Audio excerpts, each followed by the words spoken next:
What's going on, guys? The Traveler here. I wanted to talk to you about a place that's near and dear to my heart, and also one of the first European countries I ever traveled to, and that's Amsterdam.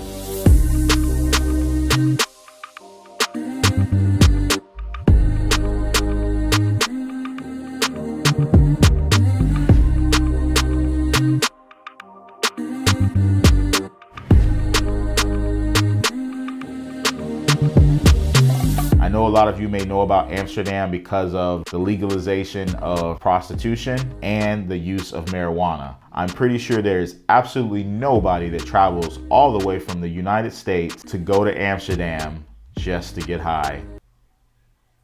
You can actually walk around with 5 grams of marijuana. Anything more than that, you take a risk of getting a citation. They also have coffee shops all around Amsterdam where you can actually go in and get edibles, different types of marijuana to smoke and drink. Amsterdam is also home of some of the tallest people in the world, men averaging around a height of 6'1" and women averaging around 5'7". Also, Amsterdam is home of some great museums, such as the Van Gogh Museum, Cannabis Museums, and the Anne Frank Museums, and a lot more. So be sure that if you go there, you check them out. They're amazing. Amsterdam also uses the C and F type plug. So one of the things I'll tell you that I did learn is that if you do decide to get a hotel, unless it's a high-end hotel, please make sure you ask to see the room. So if you're looking for a bargain, you're definitely going to get what you pay for. And that's not just in Amsterdam, that's in most of Europe and a lot of places I've been in around the world.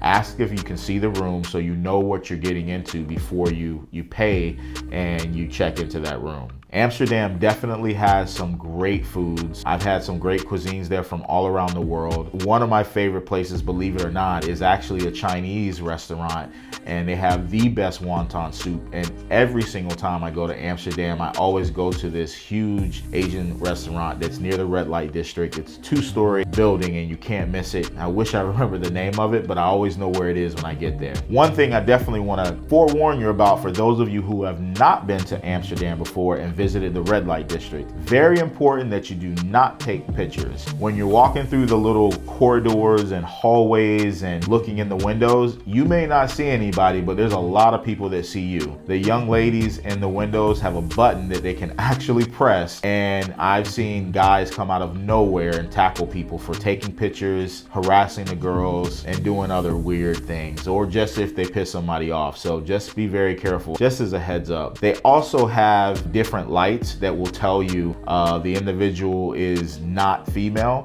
So just keep an eye out for that. They usually have a section for that, if that's your thing. Amsterdam definitely has some great engineering. They're world renowned for their engineering because most of Amsterdam is below sea level, and they create different levees and systems so that way they can actually stay and create land. So it's definitely a very interesting thing to see. So if you ever fly over Amsterdam, you see water pretty much everywhere. So it's really, really cool engineering. You should definitely, when you take a flight over Amsterdam, you should definitely take a look. As a lot of you may be aware, the Heineken factory actually originates from Amsterdam. Amsterdam is also home to some great shopping. They actually have outside malls, so you can actually walk around outside and shop, and they have some amazing clothes. And a lot of the things that they have there, you can't usually get in the US or in other parts of Europe, so you should definitely do some shopping while you're there. And it's actually, the pricing is not that bad, so be sure to check that out. Be sure to like, subscribe, and leave a comment. I'll see you guys next in Italy.